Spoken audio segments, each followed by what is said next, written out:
We start tonight with some breaking news out of Ottawa County, where rescue crews have pulled a 13-year-old boy out of Lake Michigan. It happened around 3:30 this afternoon. The boy was with friends at an end-of-the-year soccer get-together. The party was being held at a private residence near a church campground.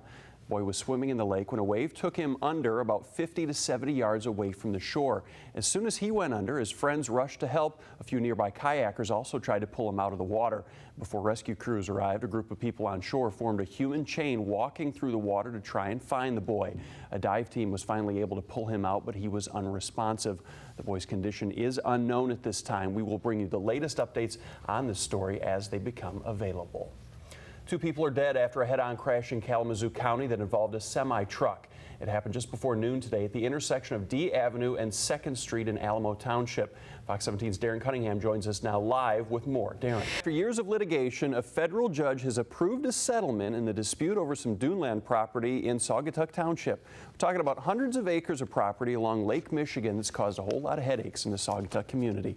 Back in 2006, Oklahoma oil tycoon Aubrey McClendon bought the land with plans to build a resort and a golf course. Shortly thereafter, Saugatuck Township changed its zoning laws to block the move.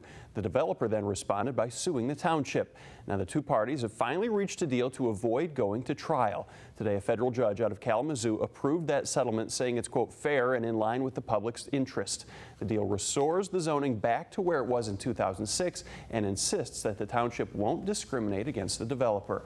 Attorneys for both sides said they were pleased with today's ruling. All right, thanks, Morgan. Governor Snyder signed a law that creates new standards for removing children from their parents. It's called Leo's Law, and it stems from an infamous incident at a Tigers game in 2008. You'll probably remember it. It's when a father inadvertently gave Leo, his 7-year-old son, a Mike's Hard Lemonade, not knowing it was alcoholic.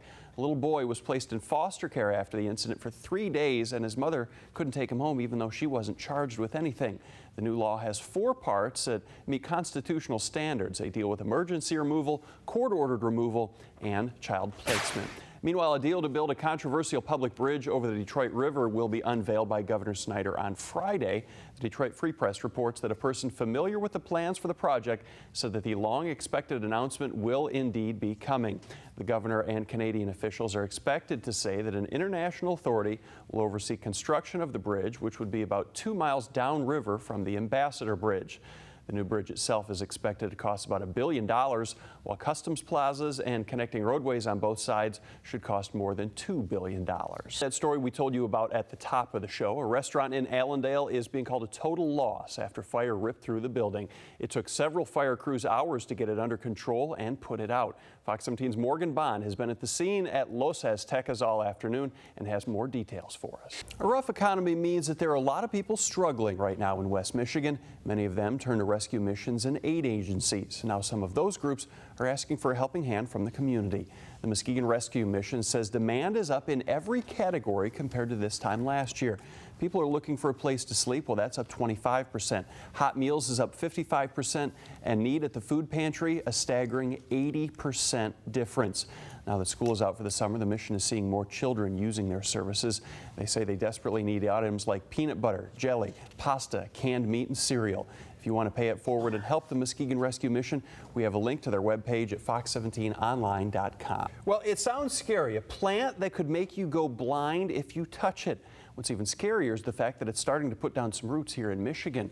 The plant is called giant hogweed, and just touching it can cause skin irritation, blistering, and permanent scarring. One was recently found in the Lansing area after a woman decided to plant it in her yard, not knowing what it was. Experts from MSU eventually came in and had to wear hazmat gear to get rid of it. It was 10 feet tall. The leaves can get as big as 5 feet, and they're all covered in little hairs that disperse toxic sap. The giant hogweed is considered an invasive species in the U.S. It's actually a federal offense to import it or export it or transport it between states without a permit.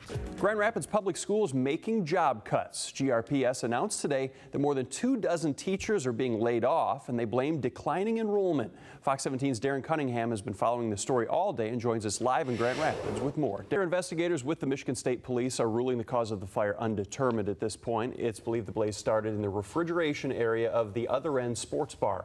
Coming up at 6, we will head back live to the scene for more updates from Fox 17's Jennifer Dowling. With nobody else's help, old guys, disabled guys, black guys, white guys, Polish guys, Ukrainian guys, and Guys from Mars also. Oh, okay. Oh, okay. From Mars? From Mars, yeah, that's where I'm from. I've been a woman, and I don't listen to women yelling. I tell them to shut up. That's Ehor. He lives in Warren. He don't take no orders from no woman. We know that because he said it repeatedly to a reporter from Channel 7 in Detroit. See, a guy witnessed Ehor dumping what he said was a load of logs in the street and then taking off without picking them up. So he followed the guy, called the TV station, and reported it. Now, Ehor, who don't take no orders from no woman, said he was going to go get the stuff, but he didn't have enough gas in his truck to go get it. He said he helps everybody. He said he was helps just the trying Polish, to help. helps the Ukrainians, helps the Martians. Yeah, he's a piece of work. And the reporter, God love her, she stayed with him right there. But what can you do? And every time he would talk about the woman, he would lean in. I don't take no orders from no woman. Yeah, good stuff. Because that's a tip. If you're ever talking to a microphone, lean in. Yes. A lot of people don't know that. Yeah, hopefully, if the police investigate, they send a lady detective. That'd be great. And there's all kinds of women that he has to take some orders from, because he don't take no orders from no women.